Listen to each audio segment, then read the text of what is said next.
Hola chicos, ¿todo bien? Sean bienvenidos a la clase de neumonía. La neumonía es un tema muy importante, por ese motivo no lo estoy haciendo en vivo, porque es un montón de cosas, son un montón de detalles, ¿sí? En mi opinión es uno de los temas más importantes de toda la una, así que vamos a hacer hincapié y yo quiero que ustedes me confirmen que entendieron todo, que tienen todo listo, ¿sí? Bueno, ahora en un ratito ya empezamos con la clase en los dibujitos y etcétera, pero me gustaría solo hacerles hincapié de que hagan las preguntas, sí, que voy a dejar al fin del archivo, tanto en la clase como en el archivo del apunte, sí, es muy importante porque esas son las preguntas que suelen tomar de neumonía, así que si ustedes saben hacer esas preguntas significa que entendieron todos los temas, que entendieron todos los detalles que quieren que entiendan, y eso será buenísimo. Y no se olviden de por favor hacer los flashcards, sí. Más o menos en el grupo ya expliqué cómo hacer para abrir los flashcards, pero la idea es que ustedes puedan ir haciendo los flashcards día tras día, ¿sí? Una vez por día. Ustedes incluso pueden con la aplicación poner alarmas para que hagan los flashcards, y cuando van llegando cerca del examen que aumenten las veces que van a hacer esos flashcards, y así van a tener todo en la cabeza, porque infortunadamente cuando llega la parte de tratamiento de neumonía es un poco memoria. Obviamente yo intenté hacer lo mejor posible para que ustedes entiendan todo lo que estaba pasando y no memoricen, pero sabemos cómo es el mundo real y sé que ustedes van a memorizar algunas cosas, así que si van a memorizar, entrenemos, sí, entrenemos, porque en el día del examen te va a preguntar no un tratamiento u otro, te va a preguntar 5, sí, entonces tenés que saber. Sobre las dosis de los tratamientos, no suelen pedir y no tenés que saberlo ahora, porque en internet 2 vas a tener que saber, pero mi tip es que hay algunos que siempre son lo mismo.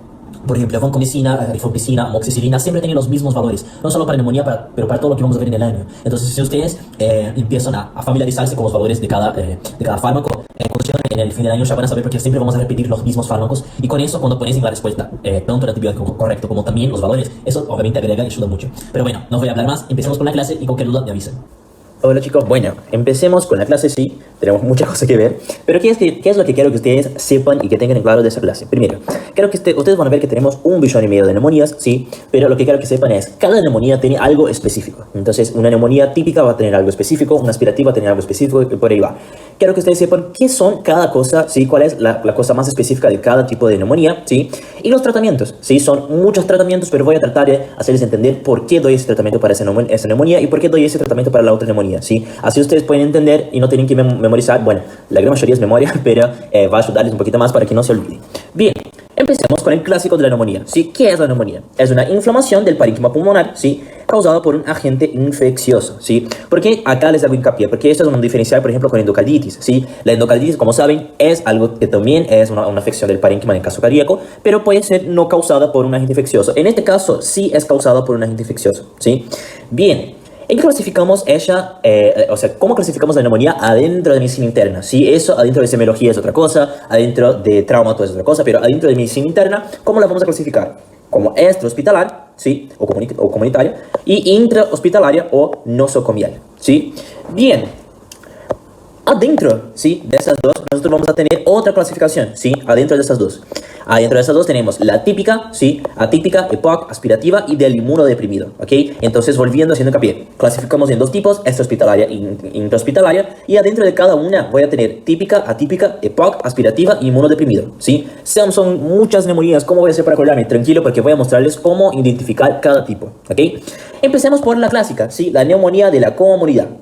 Bueno, lo primero que tenemos que saber de la neumonía de la comunidad, sí, espera que me salió eso, es que la primera cosa que diferencia con las otras neumonías es que tiene una asociación radioclínica positiva, ¿sí? ¿Qué significa eso? Significa que cuando yo tengo un paciente que entra a la guardia con una sospecha de neumonía, ¿sí? Y le hago una placa, voy a ver las pulonizaciones y voy a ver las alteraciones, ¿sí? Diferente de una atípica, donde en ese caso hay una disociación radioclínica. O sea, cuando yo tengo una atípica, ¿qué pasa? Le hago una plaquita, ¿sí? Y como la lesión es intersticial, no voy a ver ningún tipo de alteración, ¿sí? La primera cosa que tenemos que saber.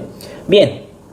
Luego, la otra cosa que tenemos que saber son los patógenos, ¿sí? Pregunta de examen. ¿Cuáles son los patógenos comunes de la neumonía típica? ¿Sí? Es el neumococo, ¿sí? Haemophilus influenzae, Staphylococcus aureus, Klebsiella, ¿sí? Y hay muchos otros, pero esos son los más comunes. ¿Cómo vas a acordarte? Sí, vas a poner las siglas de cada uno. Entonces tenemos neumococo, Haemophilus influenzae, Staphylococcus aureus y Klebsiella, ¿sí? NHSK, ¿ok? Bien.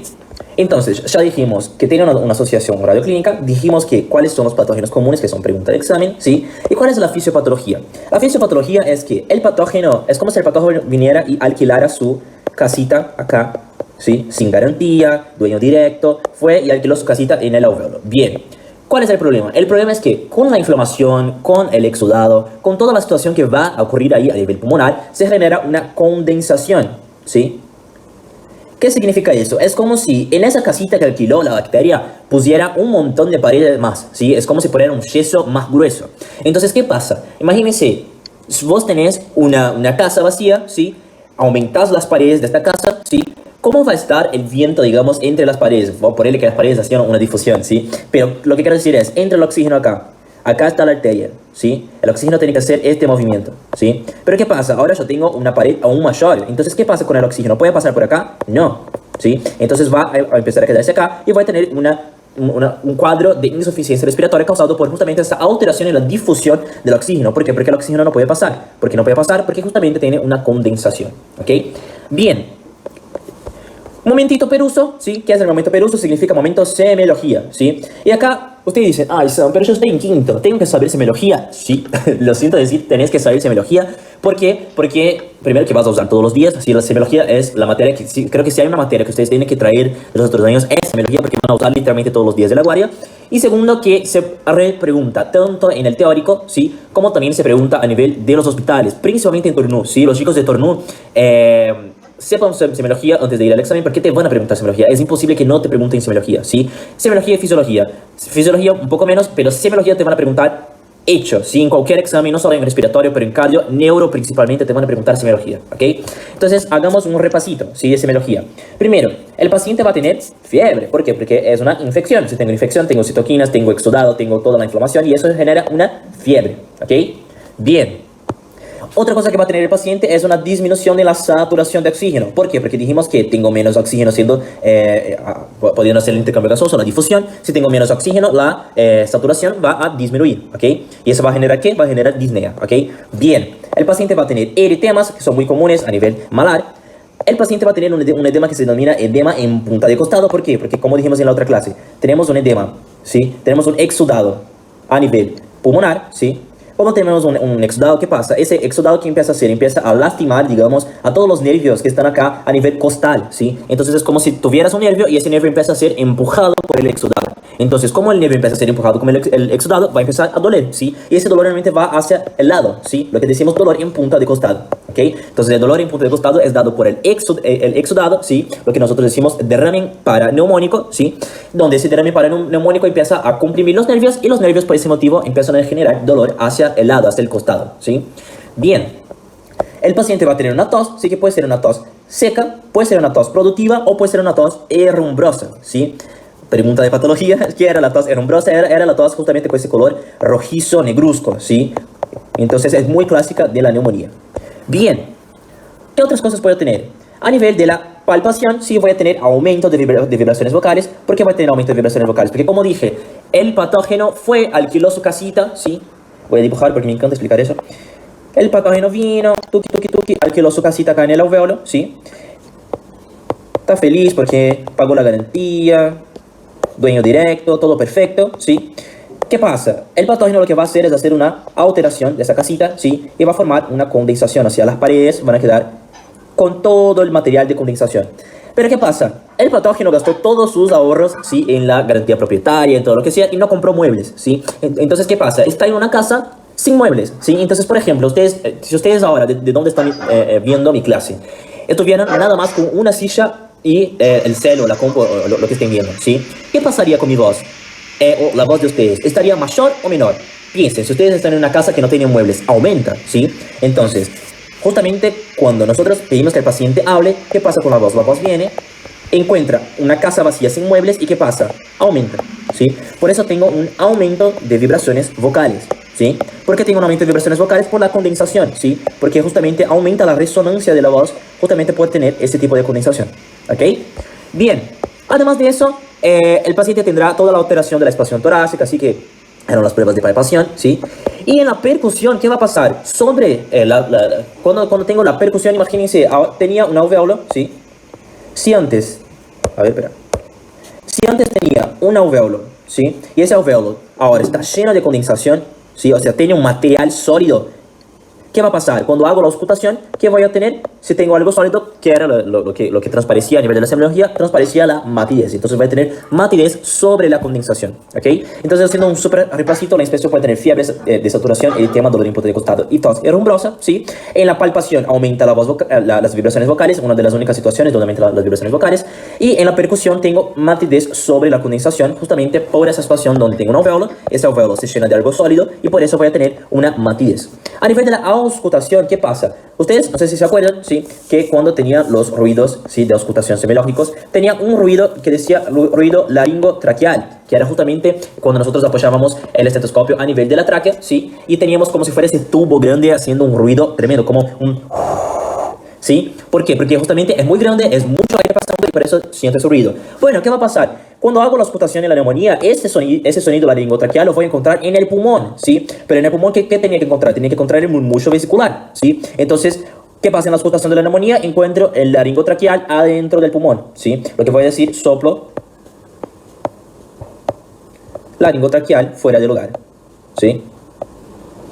Fuera de lugar. Bien, entonces, perfecto. ¿Qué otras cosas puede encontrar? Puede encontrar también una alteración, ¿sí? Cuando nosotros pedimos que el paciente diga 33, ¿sí? Y nosotros vamos a escuchar muy bien el 33. Puede pasar que puedo tener el pecho que habla, que era eso, pedía que el paciente hable algo y puedo escuchar justamente sin hacer la auscultación, justamente apoyando mi oído en el pecho del paciente, puedo escuchar muy bien lo que dice, sí, lo que decimos pectoriloquia, cuando pedimos que hable algo bajito y podemos escuchar, decimos pectoriloquia áfona, y tenemos la ergofonía, que es una voz temblorosa, ¿sí? Una voz que decimos voz de cabra, ¿ok?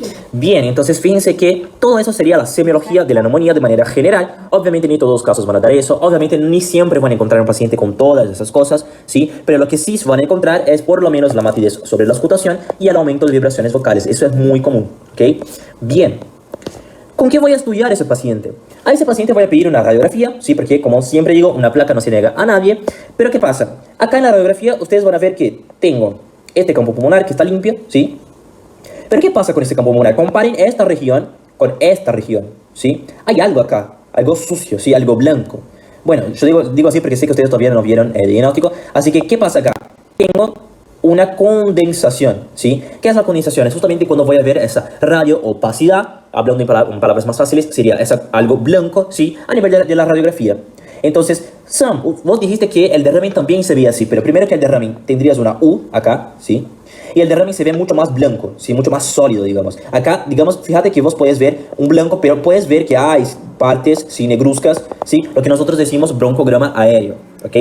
Bien. Voy a pedir la placa, ¿sí? Recordando que si es atípica, ¿voy a tener esa situación? No, ¿por qué? Porque es intersticial, entonces no voy a ver una condensación, ¿ok? Bien. ¿Puedo pedir un laboratorio? Sí. Ese laboratorio va a estar hacia la izquierda. ¿Qué era laboratorio hacia la izquierda y hacia la derecha que hablamos en la otra clase? Sí, recuérdense que cuando pedía un laboratorio podía tener de un lado una situación en que voy a tener un cuadro agudo, ¿sí? ¿Dónde? ¿Qué aparecía en el cuadro agudo? Aparecía normalmente los oligomorfonucleares, ¿sí? O puede tener un cuadro crónico, donde en los cuadros crónicos normalmente vamos a tener los linfocitos, ¿sí? Y los blastocitos, ¿ok? Bien, entonces, ¿qué pasa? Cuando pido un laboratorio puede estar hacia la izquierda o hacia la derecha. Cuando te dicen que está hacia la izquierda, ¿qué significa? Que es agudo. ¿Por qué es agudo? Porque tengo polimorfonucleares, neutrófilos, por ejemplo, macrófagos, etc. Cuando es hacia la derecha, ¿sí? ¿Qué significa? Que es crónico. ¿Por qué es crónico? Porque tengo linfocitos, por ejemplo. ¿En qué caso podemos tener, como ejemplo, la tuberculosis? ¿Sí? Cuando haces uno de la tuberculosis, vas a tener hacia la derecha, ¿ok? Bien. Voy a pedir un esputo al paciente. Recuerden que un esputo no es fácil. Hay gente que no sabe hacer esputo. Recuerden que tiene que tener más de 25 polimorfonucleares y menos de 10 células epiteliales. ¿Por qué? Porque las células epiteliales están en la boca y si viene con más de 10 células significa que no es del árbol respiratorio y que sí es de la boca, ¿sí? Así que no sirve. Puede ser un cultivo, ¿sí? Recuerden que un cultivo solo da positivo en 30% de los casos. Así que si no da positivo, no significa que el paciente no tiene una neumonía, ¿ok? Porque es muy difícil que enganchemos justo el paciente con el cultivo positivo. Y otra, si da positivo, quiero que ustedes piensen conmigo. Si tengo el patógeno acá, el patógeno está acá adentro, bacterias acá adentro, hice un cultivo al paciente, o sea, saqué sangre de acá, ¿sí? Sangre del sistema cardiovascular de mi paciente, y el cultivo dio positivo, pero mi patógeno estaba acá. ¿Qué significa eso? Si tengo un cultivo positivo, significa que el patógeno salió del pulmón y pasó a la vía ¿sí? Cardiorrespiratorio. Entonces se pasó a todo lo que era vascular. ¿A qué denominamos eso? Denominamos sepsis, ¿sí? O diseminación hematógena. Entonces, si tengo un cultivo positivo y una neumonía, ¿qué significa? Que significa que el paciente está en sepsis, ¿ok? Bien. Otros estudios que puede hacer, ¿por qué? Porque puede pasar que el paciente tiene la clínica, todo bárbaro, le hice los estudios, pero todo le dio mal, ¿sí? Todo me dio negativo. Entonces ya sé que no es, primero, ya sé que no es típica, ¿sí? Y segundo, que necesito encontrar el patógeno, necesito saber qué está pasando. ¿Por qué? Porque necesito poner el tratamiento. Entonces, ¿qué podemos hacer? Tenemos alternativas para rescatar, ¿sí? El patógeno. ¿Por qué les digo eso? Porque es siempre la pregunta que ponen en las preguntas, es siempre la palabra que ponen en las preguntas, que es rescatar el germen, ¿sí? Cuando quiero rescatar el germen, ¿qué otras pruebas puedo usar? Puedo usar las pruebas que dijimos recién, ¿sí? en la otra clase. La punción pulmonar percutánea, ¿sí? Donde tengo una aspiración y ayuda a marcar los gérmenes que sospechamos. Puede ser un lavado broncoalveolar, ¿sí? O lavado en cepillo, es lo mismo. ¿Qué significa? Significa que voy a poner el suero fisiológico, voy a sacar ese suero fisiológico y luego analizar qué hay en ese suero. Recuerden siempre los valores: 85% de macrófagos o 15% de linfocitos, ¿sí? ¿Por qué? ¿Por qué les hago hincapié en eso? Porque hay una patología denominada EPIC, ¿sí? Donde nosotros también vamos a hacer un lavado y vamos a ver justamente esos valores que van a estar alterados, ¿sí? Entonces es importante saber cuál es el valor normal de células a nivel de lavado broncoalveolar, porque en EPIC se altera y además siempre hay una pregunta que te pregunta cuáles son los valores normales de macrófagos en los lavados broncoalveolares, ¿ok? Bien. Otra cosa son las biopsias transtorácicas, ¿sí? Que recuerden que dijimos en la otra clase, lo que hago es justamente venir acá, chuki, y hago una biopsia, ¿sí? Y luego analizo ese material, ¿ok? Bien. Hice toda la situación, ¿sí? Le hice la placa, le hice el cultivo, le hice el esputo, le hice todo. ¿Qué queda ahora? ¿Qué hago con ese paciente? ¿Lo interno o, dependiendo del caso, lo mando a casa? Bueno, para eso vamos a hacer el CURB-65, ¿sí? ¿Qué significa el CURB-65? El CURB-65 es un parámetro, ¿sí? Que usamos a nivel del hospital para justamente saber si nosotros vamos a internar a ese paciente o no. Bien. ¿Qué significa? La C significa confusión, ¿sí? O sea, ¿qué significa eso? Significa que el paciente está entrando en una encefalopatía. Normalmente puede ser por justamente la sepsis, por el cuadro febril, o sea, el paciente está entrando en una alteración, ¿sí? De la conducta asociada a un cuadro patológico, ¿ok? ¿Por qué digo eso? Porque eso es muy común en pacientes ancianos, ¿ok? Entonces, ojo en pacientes ancianos que están teniendo una alteración, ¿sí? A nivel, o sea, una encefalopatía, porque eso es muy común de neumonías o de cualquier tipo de infección, ¿ok? Bien. Voy a usar también la U para urea, ¿sí? Pero decís, Sam, pero 30 de urea no es un valor alterado. Claro, porque ese parámetro es un parámetro de books on the table. ¿Qué significa eso? Es un parámetro de Estados Unidos, ¿sí? Entonces, allá ellos usan otro valor. Por eso la urea acá sería una urea aumentada, digamos. Bueno, acá no vamos a usar ese valor, ¿sí? Para el examen tienen que poner eso porque es el parámetro general. Pero en la vida real vamos a usar el valor que se usa en el hospital que trabajemos, ¿ok? Bien. La R va a ser respiración, ¿sí? Recuerden que respiración, cuando hablo respiración, quiere decir a nivel mitocondrial, ¿sí? En este caso estaríamos diciendo ventilación, ¿sí? Blood, de tensión arterial, ¿sí? Una tensión arterial menor a 90/60, o sea, una hipotensión. Y pacientes mayores a 65 años, ¿sí? Entonces, ¿no te acordás que era el CURB? ¿Qué vas a hacer? En tu examen vas a escribir CURB-65, ¿sí? O sea, CURB-65. Y lo que vas a hacer es justamente ir redactando cada uno para acordarse, ¿ok? Bien. Otra cosa que quiero que sepan es, pacientes con EPOC o con cualquier tipo de patología, insuficiencia cardíaca, distrés, insuficiencia respiratoria, asma, lo que sea, si tienen neumonía deben ser internados, ¿sí? Nunca esos pacientes van a hacer tratamiento a nivel domiciliario, ¿ok? ¿Por qué les digo eso? Porque hay preguntas trampa, hay preguntas que te dicen, ¿cómo haces el tratamiento domiciliario para el paciente EPOC? Y ahí la gente pone, amoxicilina, no sé qué, y lo bochan. ¿Por qué? Porque lo que tenés que poner es, no se hace tratamiento de neumonía en pacientes de POC con neumonía, ¿sí? O no se hace, en el caso, en la casa, sí se hace tratamiento, pero no en la casa. Entonces, tenés que poner, no se hace tratamiento domiciliario en pacientes con EPOC que padezcan de neumonía. Lo mismo para insuficiencia cardíaca, lo mismo para insuficiencia respiratoria o lo que sea, ¿ok? Siempre se interna. Bien. Otra cosa que tenemos que saber son los factores de mal pronóstico. O sea, ¿cuáles son las cosas que decís, ese paciente puede tener algún problema, ¿sí? ¿Por qué? Hospitalizaciones recientes, ¿sí? Fiebre mayor a 38,5. Una hipoxia menor a 50 milímetros de mercurio, ¿sí? Una sepsis, ¿sí? Como dijimos, va a tener cultivo positivo. Y una inmunodepresión, ¿ok? Entonces, cuando el paciente tenga esas situaciones, tenemos que tener ojito, ¿sí? Bien. llegamos a la fase más cansativa, ¿sí? A la fase que nos agotan a todos, pero les juro que voy a intentar hacer que ustedes puedan llevar eso de una manera tranquila, ¿ok?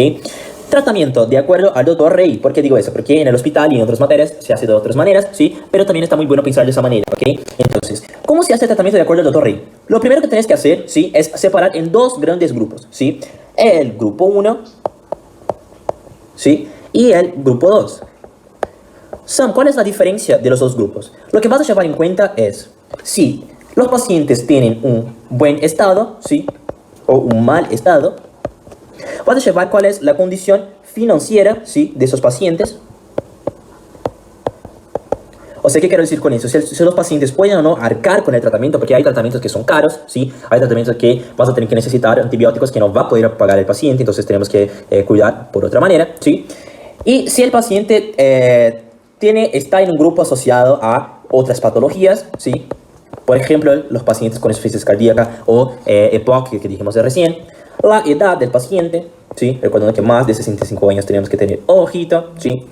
Y otras condiciones, pero ¿qué quiero que ustedes tengan en la cabeza? Lo que vas a hacer es separar en dos grandes grupos. El grupo 1 son el grupo tranqui.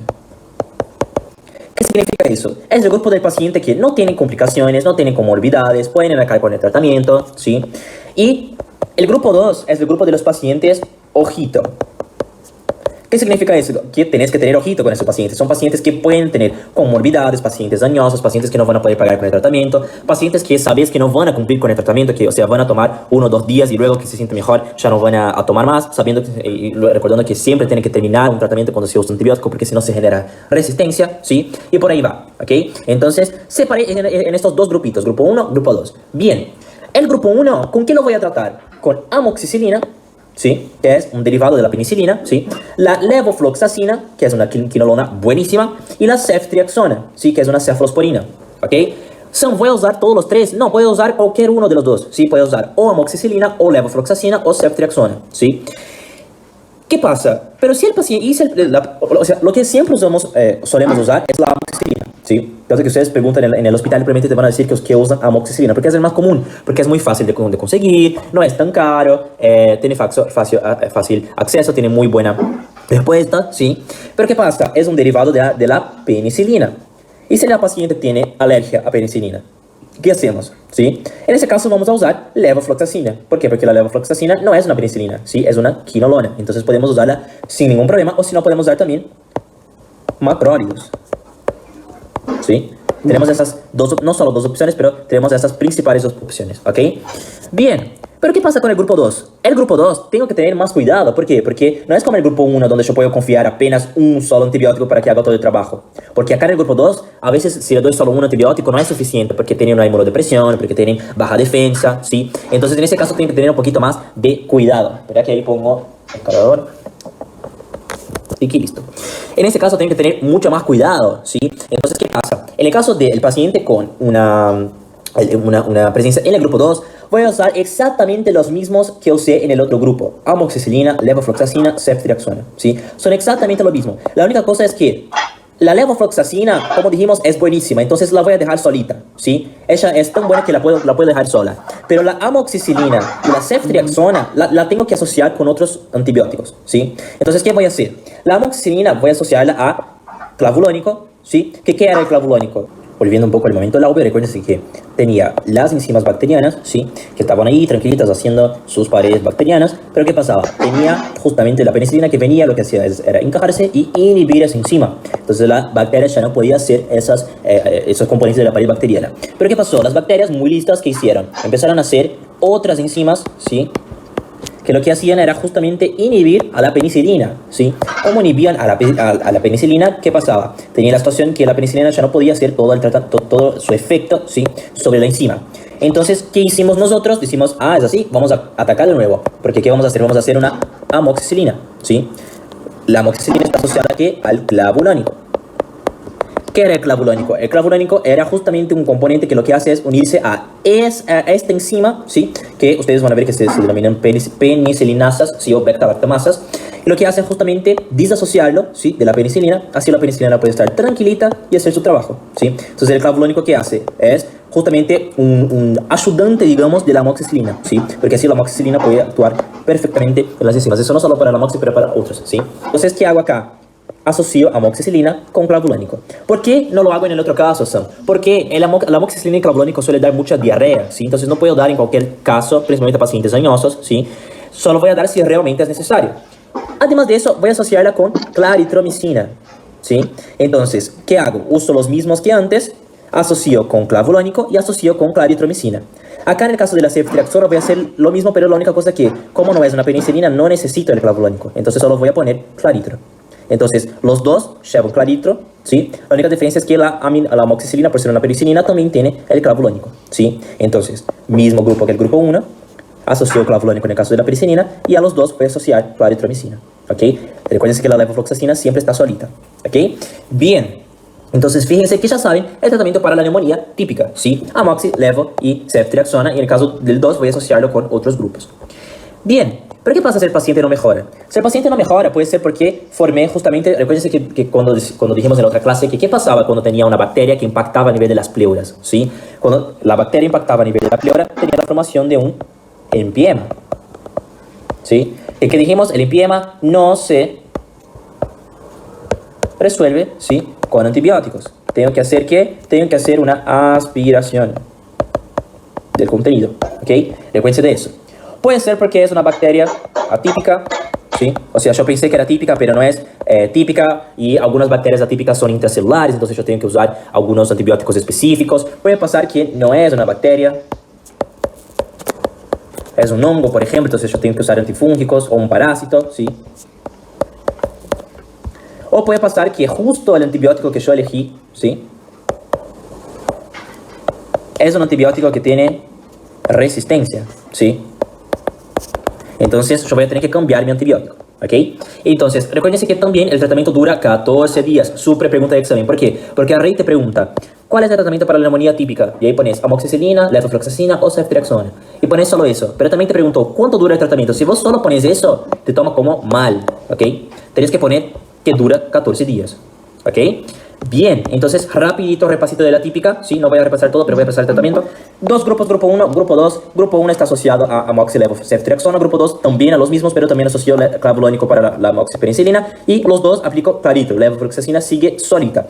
¿Qué pasa si el tratamiento no mejora? Puede ser porque se formó un empiema, puede ser porque no es una bacteria, o es una bacteria, pero es una bacteria atípica intracelular, por ejemplo, o puede ser porque el antibiótico que elegí es un antibiótico con resistencia, tengo que cambiar el antibiótico, ¿sí? En este caso voy a hacer el SIM, ¿sí? Que era para justamente poder ver cuál era el antibiótico asociado a esa bacteria. Y el tratamiento dura 14 días, ¿ok? Bien, ¿qué pasa en el caso de la neumonía aspirativa? ¿Sí? En ese caso, ¿qué va a pasar? Voy a tener gérmenes en la boca, ¿sí?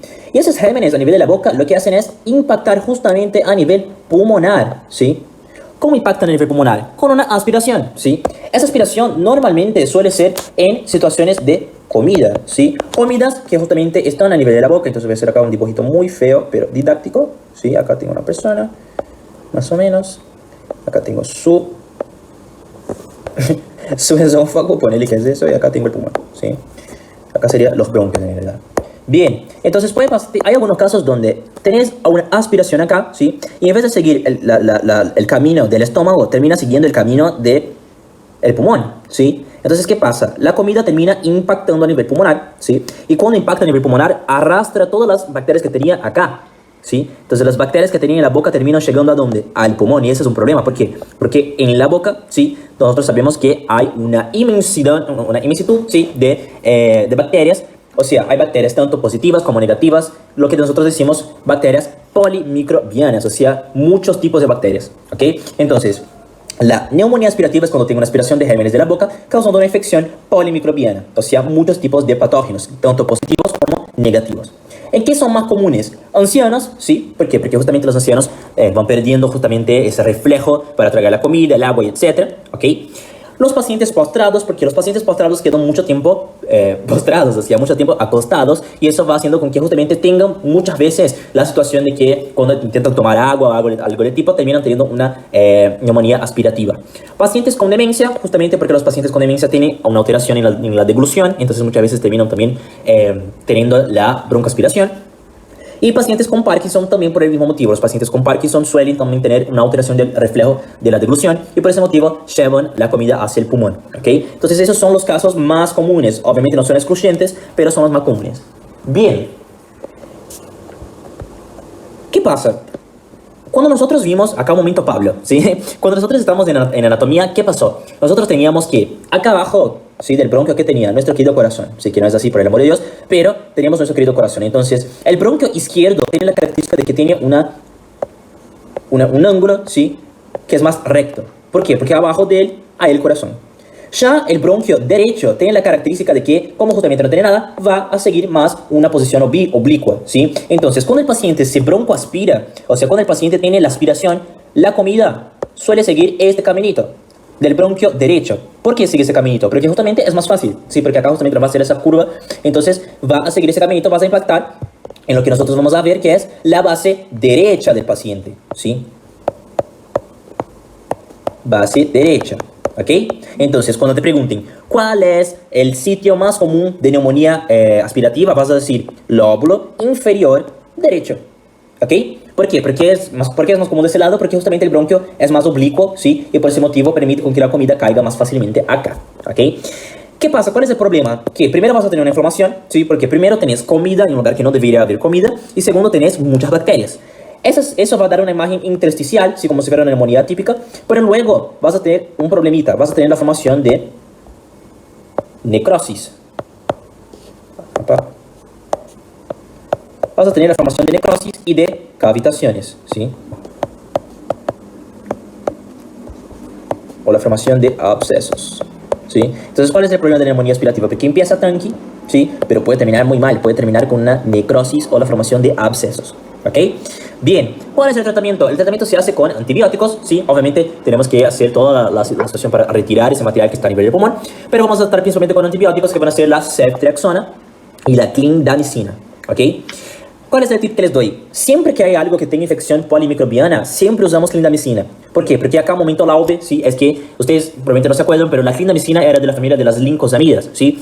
¿Qué eran las lincosamidas? Eran justamente, imagínense un arma enorme, una bazooka enorme, ¿sí? Para matar una bacteria. Entonces, las clindamicinas nosotros las usamos cuando la cosa está fea, ¿entendés? Cuando tengo una infección grande. ¿Por qué? Porque es un antibiótico muy fuerte, ¿sí? Y que abarca justamente bacterias resistentes. Entonces, siempre que ustedes tengan cualquier situación de infección muy fuerte, muy resistente, o que tengan una infección polimicrobiana, van a usar clindamicina. ¿Por qué les doy ese tipo? Porque hay otras patologías que vamos a ver en el año que también tienen una situación donde hay una infección polimicrobiana, ¿sí? Que realmente es siempre cuando tengo un contacto del exterior con el medio interno. Entonces, siempre digo a mis alumnos que siempre que tienen polimicrobiana o contacto de externo a interno, que uso clindamicina, ¿sí? En este caso uso clindamicina con ceftriaxona, ¿ok? Bien. Luego tenemos la atípica, ¿sí? Entonces, fíjense que ya vimos la atípica, ya vimos la neumonía aspirativa, y ahora vamos a ver la atípica, ¿sí? Ok, la atípica tiene la característica de que tiene una disociación radioclínica, entonces es diferente de la típica que tenía una asociación radioclínica. ¿Qué significa eso? El paciente tiene un cuadro gripal, ¿sí? Que es otra característica de que no va a dar una semiología normal de una neumonía, realmente va a ser solo un cuadro gripal. Le saco una placa, no veo nada, ¿por qué? Porque está de manera intersticial, voy a ver solo el patrón in vitro esmerilado y el paciente tenía una neumonía atípica, ¿ok? Bien, en la auscultación pueden haber crepitantes, sí, a veces pueden ser el único, sí, hallazgo semiológico que tiene el paciente, entonces ojo con eso. Pero cuando hacemos una placa, normalmente ahí sí vamos a tener una situación donde vamos a ver eso. Eso es una placa de tórax, sí, corte axial, o sea, lo corté en el medio y estoy viendo desde arriba, sí. Acá está el corazón, visto desde arriba, sí. Y acá que tengo un pulmón visto desde arriba, otro pulmón visto desde arriba. Comparen este pulmón con esto de acá. Fíjense que acá está más sucio, ¿sí? A eso decimos vidrio esmerilado, ¿sí? Un patrón atípico, que quedó muy famoso ¿con qué virus? Con el COVID, ¿sí? El COVID justamente te daba ese patrón, ¿ok? ¿Por qué? Porque es un patrón intersticial, es un patrón que está asociado a neumonías atípicas. Bien, ¿cuáles son los patógenos más comunes de la neumonía atípica? Ahí tomaba prisa, no se me va la voz.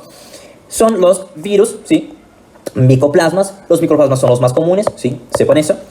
Clamidia psittaci, sí, muy importante porque recién ahora hubo un brote de clamidia psittaci, ¿sí?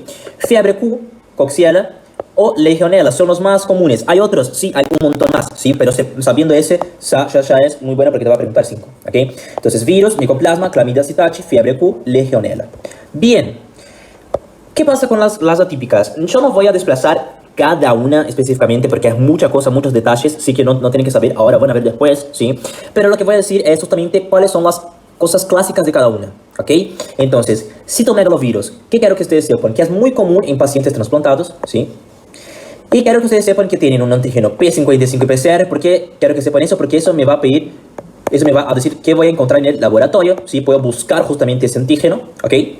¿Y cómo voy a hacer el diagnóstico? Con un lavado broncoalveolar, donde voy a ver células con contenido intracelular, ¿sí? ¿Por qué? Porque justamente es un virus. Entonces, cuando hago el lavado y veo la célula, ¿sí?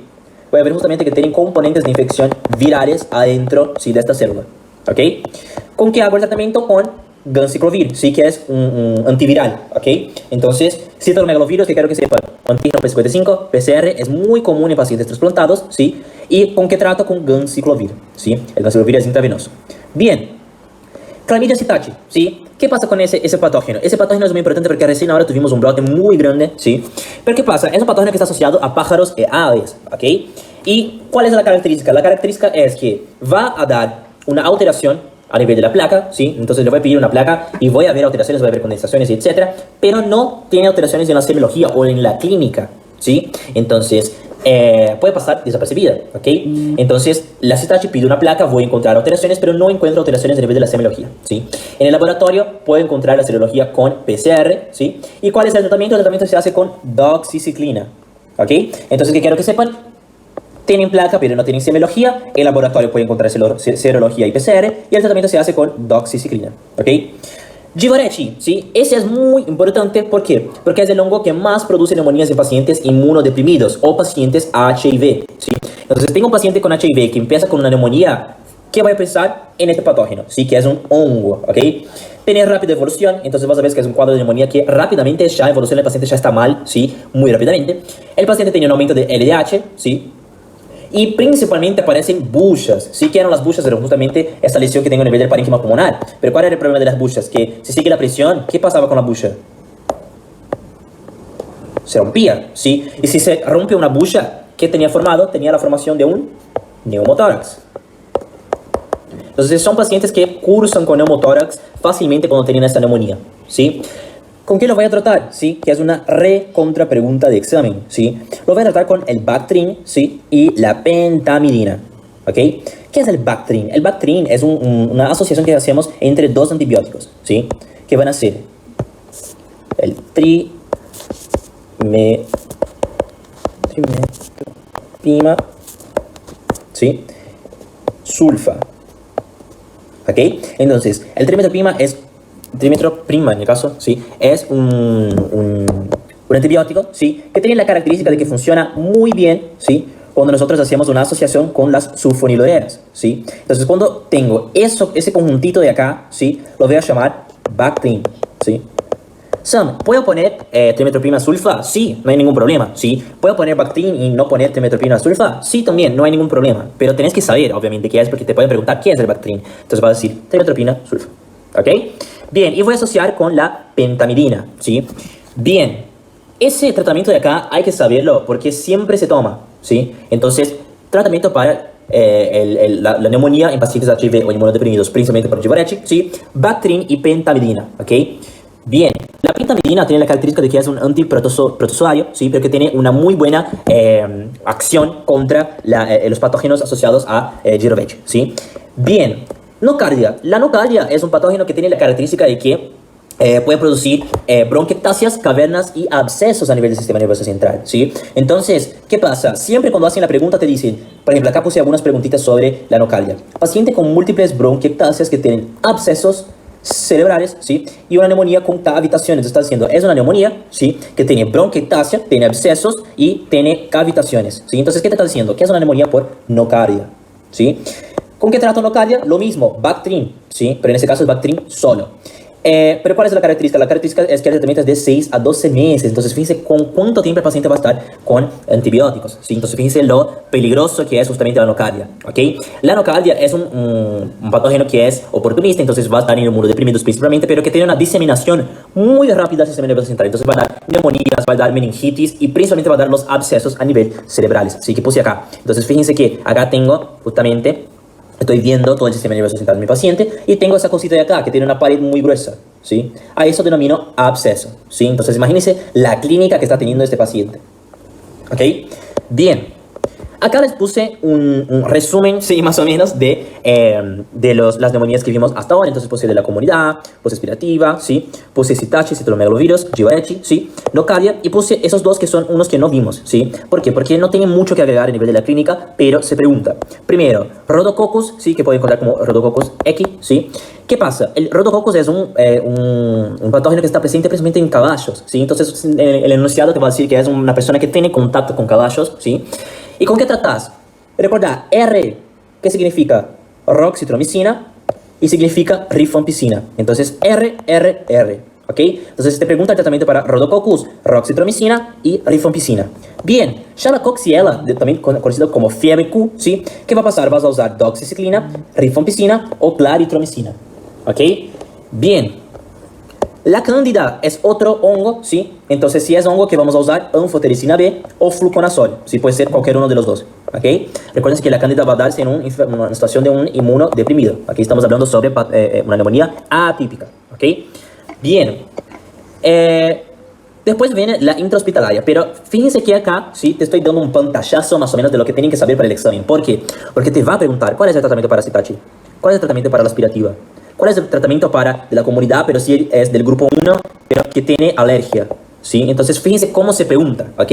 Entonces, lo que van a hacer es justamente agarrar ese pantallazo que hice, ¿sí? Y van a repetirlo. No queda otra, hay que repetirlo, ¿sí? Porque te va a preguntar cada uno de los tratamientos, ¿sí? Pero te va a poner justamente algo para ver si lo entendiste o si lo memorizaste, ¿ok? Entonces, fíjense, acá, comunidad, grupo 1, amoxi, levo, ceftriaxona, pero te va a decir, la paciente es alérgica a penicilina. Entonces dijimos, si es alérgica a penicilina, ¿qué podemos usar? Levofloxacina, ¿sí? O si no, podemos usar macrólidos. Entonces, lo que quiero que ustedes hagan es justamente pensarlo, ¿sí? O si no, te va a decir, tengo un paciente con EPOC, ¿sí? ¿Cuál es el tratamiento para el paciente EPOC a nivel domiciliar? Y vas a decir, no, doctor Rey, porque Sam me dijo que el tratamiento con EPOC no se hace a nivel domiciliar, ¿sí? Cuando es neumonía, obviamente, o cualquier otra patología, tiene que ser internado, ¿ok? Bien. Luego tenemos la neumonía intrahospitalaria. La neumonía intrahospitalaria se hace, ¿sí? Normalmente está asociada a pacientes que tienen 48 horas intrahospitalarias. Si están internados, ¿sí? Pasaron 48 horas y ahí empiezan con el cuadro de neumonía, ¿sí? Pues también tiene una clasificación enorme, ¿sí? Pero no es tan importante ahora, en ese momento, ¿sí? Más adelante sí. ¿Y en qué situaciones puedo pensar que estos patógenos van a afectar a algunos pacientes? Pacientes que, por ejemplo, reciben fármacos, ¿sí? Que están asociados a todo lo que es gastrointestinal. Entonces, por ejemplo, pacientes que reciben inhibidores de la bomba de pretones, antiácidos, protectores gástricos, todo eso va a alterar con que los patógenos, cuando son aspirados, ¿sí? Pasen justamente por esa alteración de pH a nivel del estómago y lleguen a formar algún tipo de neumonía, ¿sí? Pacientes geriátricos, ¿sí? Por ejemplo, pacientes que tienen una asociación con respiradores, ¿sí?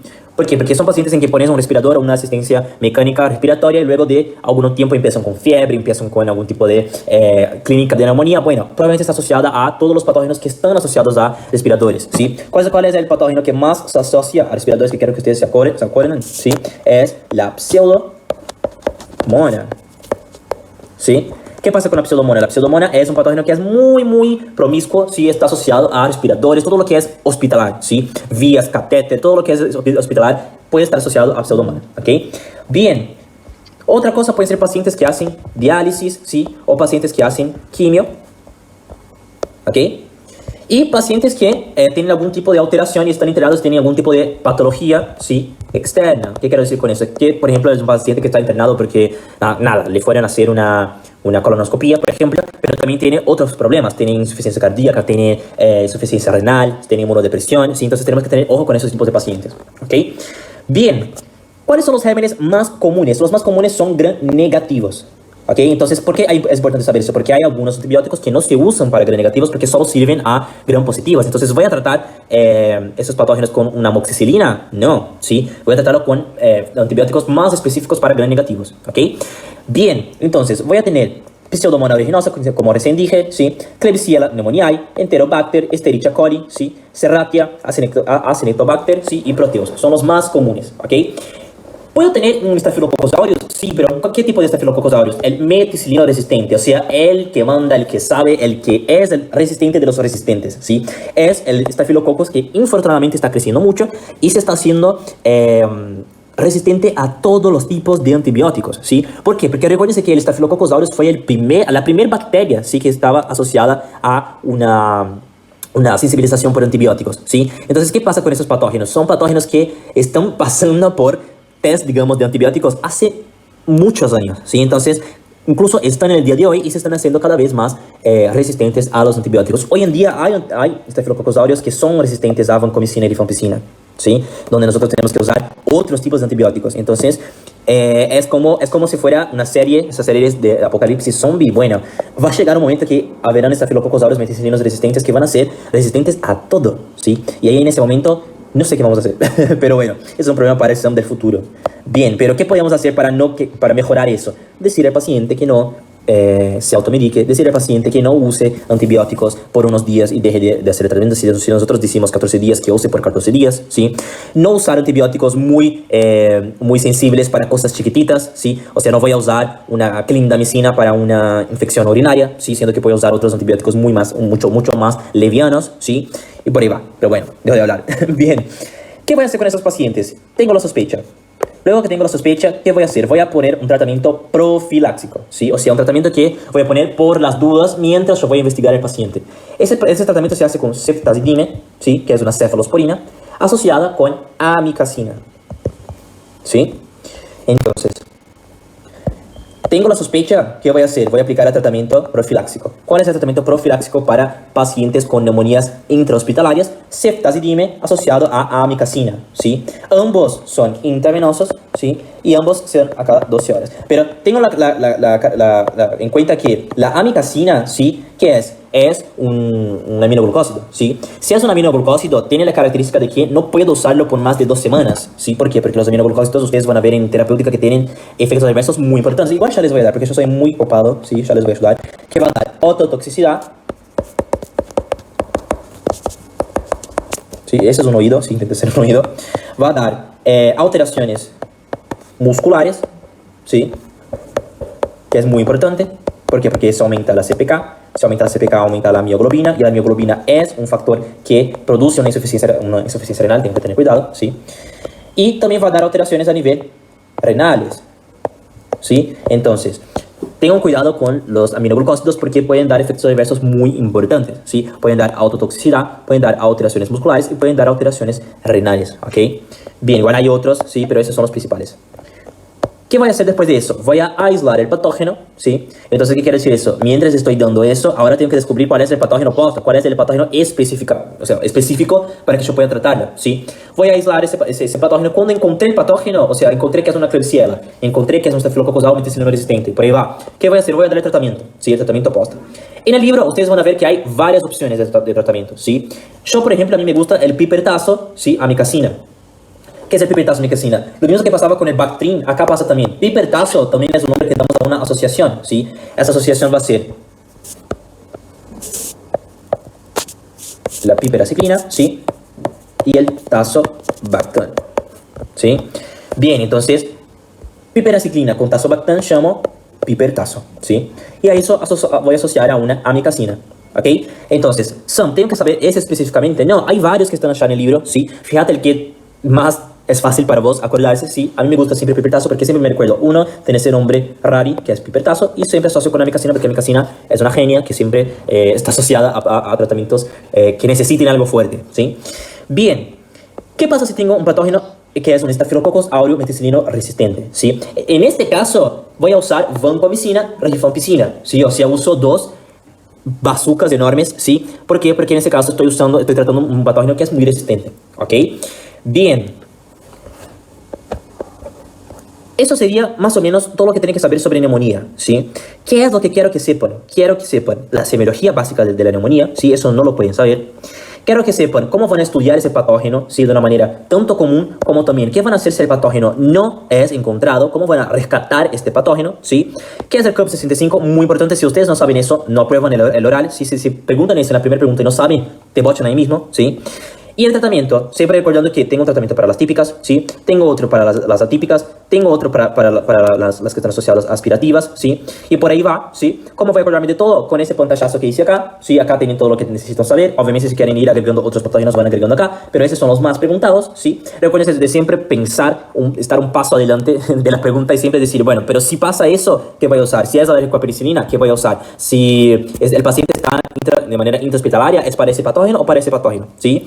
Bien, y por último el intrahospitalar, sí sepan en qué paciente se da y sepan cómo voy a tratarlo, ¿sí? Principalmente cuál es el tratamiento de profilaxis, ¿sí? Y cuando tienes un aureus meticilino resistente, ¿qué usas? ¿Sí? Pero ojo, porque a veces te pregunta tratamiento para Staphylococcus aureus normal y otra te pregunta Staphylococcus aureus meticilino resistente, ¿sí? Fíjense que son cosas diferentes, ¿sí? ¿Por qué? Porque acá yo puedo usar un antibiótico bien más tranquilo, ¿sí? Como por ejemplo, puedo usar cefepime, por ejemplo, sí, o ahí puedes usar muchos otros, sí, ese es un ejemplo. Y en el Staphylococcus aureus meticilino resistente ahí sí tengo que usar Vanco y Fampi, ¿sí? Así que cuidado con eso en el examen. ¿Puedes usar Vanco y Fampi en un Staphylococcus aureus común? Sí, pero tenés muchas otras opciones que son muchísimo mejor y menos dañinas, ¿sí? Porque recuerden que Vanco y Fampi son muy fuertes, ¿ok?